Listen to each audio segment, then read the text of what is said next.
ऋषि की दीवानगी ने अनिरुद्ध का गुरूर तोड़ दिया है और इस बीच अदिति के सामने टिफिन का काला सच सामने आया है। कॉलेज में जो महायुद्ध छिड़ा है वह दिन ब दिन और भी गहरा होता जा रहा है। जी हाँ, हम बात कर रहे हैं स्टार प्लस के शो झनक की, जिसने हमारी नींदों को उड़ा रखा है। जैसे कि आप जानते हैं, मैं फिल्म सिटी में काम करती हूँ और वहाँ सेट पर जो हलचल मची हुई है, जो गॉसिप्स और अफवाहें चल रही हैं, वह आज मैं आपके सामने लाने वाली हूँ।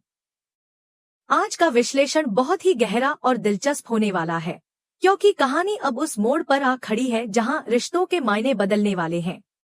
अनिरुद्ध की जलन, ऋषि का बढ़ता हुआ प्यार, अर्शी की नफरत और झनक की मासूमियत, इन सब का मिलाजुला प्रभाव आने वाले एपिसोड में एक बड़ा धमाका करने वाला है। कहानी की शुरुआत होती है उस पल से जब ऋषि अपने दिल की बात झनक से कहना चाहता है। आप स्क्रीन पर देख रहे होंगे कि ऋषि और झनक एक साथ हैं। भले ही बाहर से यह एक साधारण मुलाकात लगे, लेकिन सेट पर मौजूद हम सब जानते हैं कि ऋषि की आंखों में जो चमक है वह सिर्फ दोस्ती की नहीं है। सबसे मुश्किल समय तब आता है जब दिल में जो शोर हो उसे शब्दों में ढाल पाना मुश्किल हो। ऋषि बाबू के साथ बिल्कुल यही हो रहा है। वह झनक से अपनी भावनाओं का इजहार करना चाहते हैं, लेकिन कह नहीं पा रहे हैं। यह सच है कि प्यार का इजहार इतना आसान नहीं होता जितना फिल्मों में दिखाया जाता है।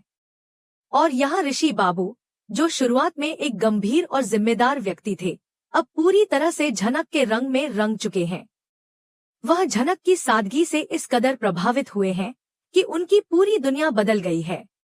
ऋषि अपनी जिम्मेदारियों, पुलिस की ड्यूटी, काम और सब कुछ छोड़कर झनक के साथ वक्त बिताना चाहते हैं।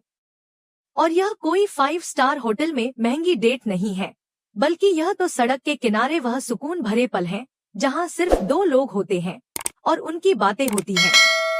इतने समय तक झनक से दूर रहने के बाद अब ऋषि को यह एहसास हो चुका है कि वह झनक के बिना नहीं रह सकते। प्यार में पड़ने के बाद इंसान को हड़ताल, भूख, प्यास, ये सब बहुत छोटी चीजें लगने लगती हैं। इस हड़ताल के दौरान जब सब कुछ बंद था, ऋषि ने किसी भी हाल में झनक के लिए खाना लेकर जाने का जुगाड़ किया। यही वह ख्याल और देखभाल है जो शायद अदिति ने कभी महसूस नहीं की। ऋषि का यह प्यार अदिति के लिए एक बड़ा झटका साबित हो सकता है, क्योंकि वह अदिति से कहकर निकले थे कि वह अपने कलीग्स के लिए खाना लेकर जा रहे हैं, क्योंकि हड़ताल के कारण शहर में खाना मिलना मुश्किल हो रहा था। लेकिन क्या यह झूठ ज्यादा दिन टिक पाएगा? अदिति कोई नादान लड़की नहीं है।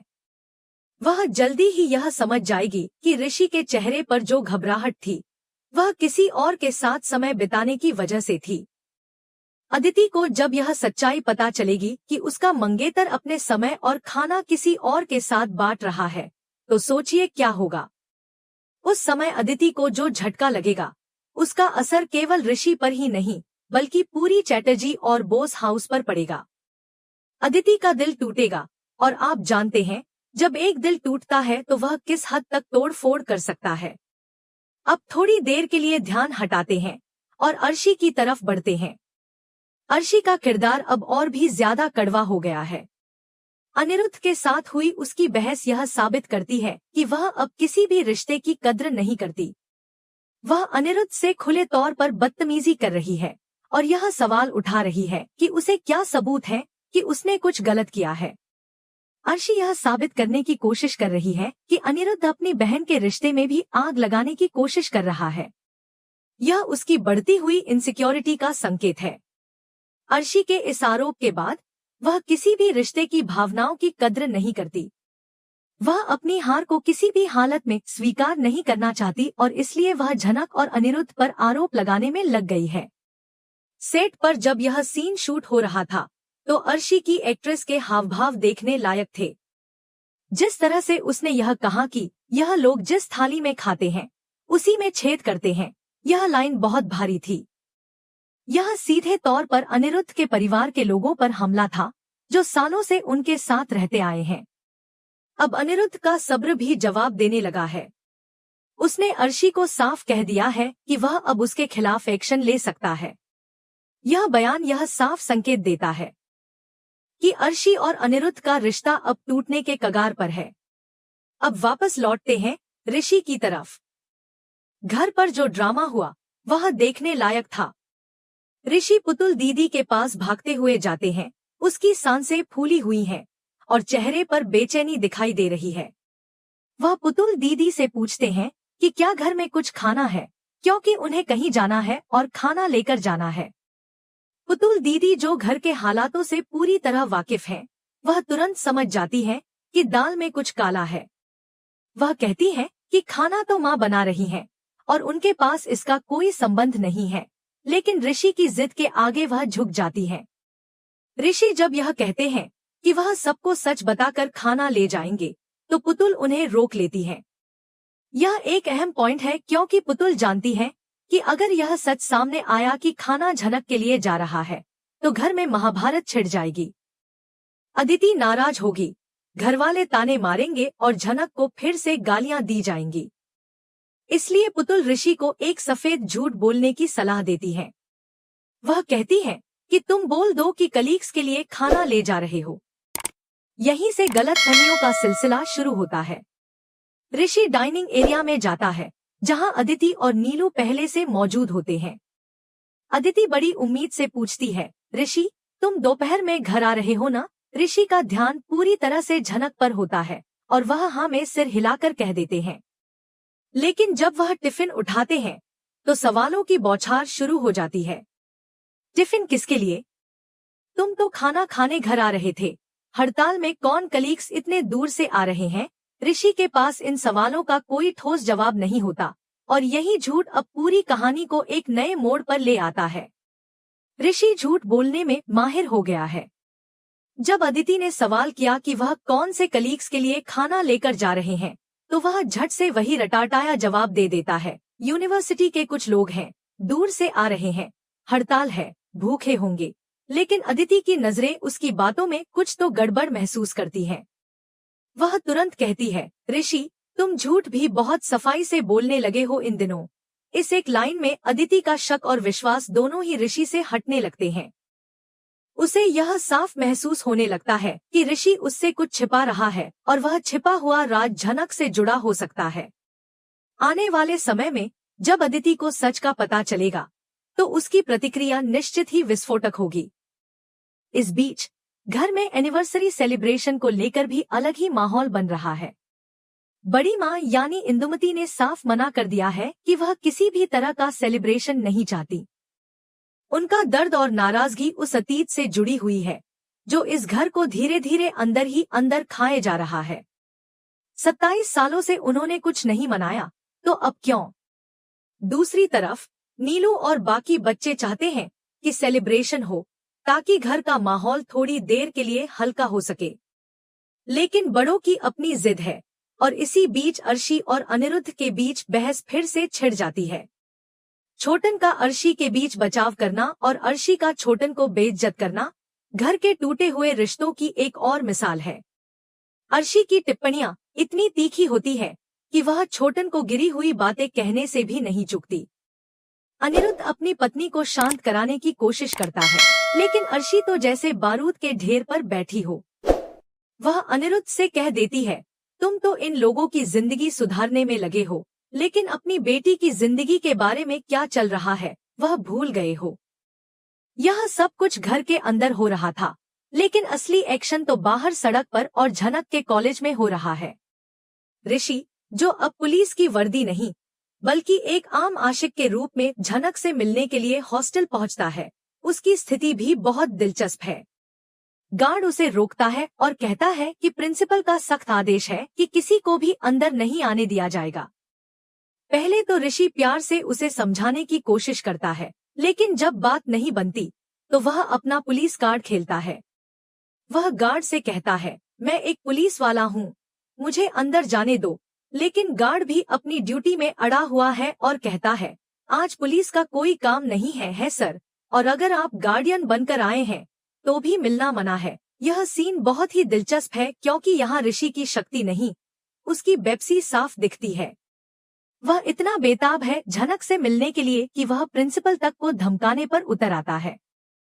प्रिंसिपल को जब यह पता चलता है कि ऋषि चैटर्जी ने कॉलेज में घुसने की कोशिश की है, तो वह भी हैरान हो जाता है। वह अनिरुद्ध को फोन करता है और बताता है कि आपका दामाद यानी ऋषि, जो रिश्ते में आपका भाई लगता है, वह यहाँ आया है और झनक से मिलने की जिद कर रहा है। यह फोन कॉल पूरी कहानी का मोड़ बदलने वाला है। अनिरुद्ध, जो पहले ही अर्शी के कारण परेशान है, यह सुनकर पूरी तरह से चौंक जाता है। वह समझ नहीं पाता कि ऋषि वहाँ क्या कर रहा है। अनिरुद्ध के दिल में जलन की आग अब और भी भड़क उठती है। वह प्रिंसिपल से कहता है, मुझे समझ नहीं आता यह लड़का कर क्या रहा है, और वह लड़की झनक ने तो मेरी और मेरे परिवार की जिंदगी हराम कर दी है। अनिरुद्ध का गुस्सा सिर्फ इस बात पर नहीं है कि ऋषि कॉलेज के नियम तोड़ रहा है, बल्कि इसलिए भी है क्योंकि जो काम अनिरुद्ध खुद करना चाहता था, झनक की देखभाल, वह काम अब ऋषि कर रहा है। अनिरुद्ध की इनसिक्योरिटी अब पूरी तरह से बाहर आ जाती है। वह प्रिंसिपल से कहता है कि उसे मिलने मत दीजिए, लेकिन ऋषि तो ठान कर आया था। वह प्रिंसिपल को अपने डर और धमकियों से झुका देता है, यह कहकर कि अगर उसे मिलने नहीं दिया गया तो वह एसपी को रोकने के आरोप में केस कर देगा। अंत में प्रिंसिपल को झुकना पड़ता है और फिर वह मिलन होता है जिसका हम सब इंतजार कर रहे थे। कैंटीन में ऋषि बैठा है, उसकी नजरें दरवाजे पर टिकी हैं। जैसे ही झनक आती है, ऋषि के चेहरे पर जो राहत और खुशी आती है, वह देखना लायक है। झनक हैरान है और पूछती है, आप यहाँ? शहरी बाबू, ऋषि उसे बताता है कि वह उसे देखने आया था और उसके लिए खाना लाया है। झनक, जो अपनी खुददारी के लिए जानी जाती है, पहले मना कर देती है। वह कहती है, मुझे आपकी दया नहीं चाहिए, मुझे खाना नहीं चाहिए। लेकिन ऋषि उसे समझाता है, यह दया नहीं है, यह जरूरत है। अगर तुम खाओगी नहीं तो जियोगी कैसे? लड़ोगी कैसे? पढ़ोगी कैसे? ऋषि की इन बातों में जो अपनापन है, वह झनक के दिल को छू जाता है। झनक को एहसास होता है कि इस पूरी दुनिया में जहाँ सब उसे नफरत की नजर से देखते हैं, वहाँ एक व्यक्ति है जो उसकी भूख और प्यास की चिंता कर रहा है। जब झनक पूछती है, क्या घरवाले मुझे इतना प्यार करते हैं, तो ऋषि झूठ नहीं बोल पाता, लेकिन वह सच को थोड़ा घुमा देता है। वह कहता है कि पुतुल दीदी और जेठू ने खाना भेजा है। यह सुनकर झनक के चेहरे पर जो मुस्कान आती है, वह अनमोल है।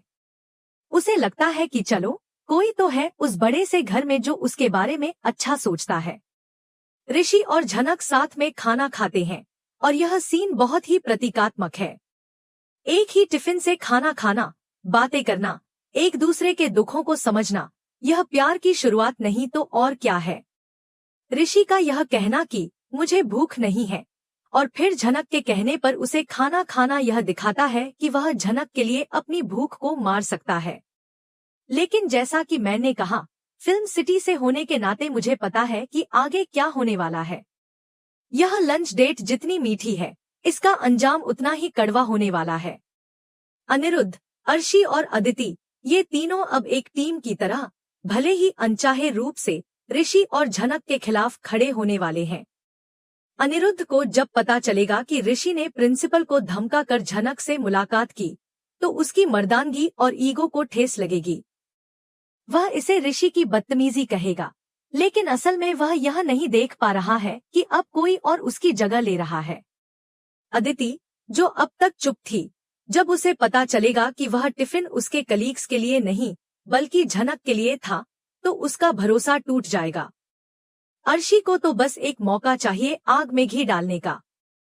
वह इसका पूरा फायदा उठाएगी और घर में ऐलान कर देगी कि देखो, मैंने तो पहले ही कहा था कि यह लड़की जिस घर में जाएगी, वहां के मर्दों को अपने वश में कर लेगी। आने वाले एपिसोड में आप देखेंगे कि अनिरुद्ध, अर्शी और अदिति कॉलेज पहुंच सकते हैं। वहां एक बड़ा तमाशा खड़ा हो सकता है। ऋषि को सबके सामने जवाब देना पड़ेगा। क्या वह सबके सामने कबूल करेगा कि वह झनक से प्यार करता है, या फिर वह फिर से किसी झूठ का सहारा लेगा? और झनक, क्या वह इन इल्जामों को सह पाएगी कि वह दो बहनों, अदिति और अर्शी, की जिंदगी खराब कर रही है? झनक का चरित्र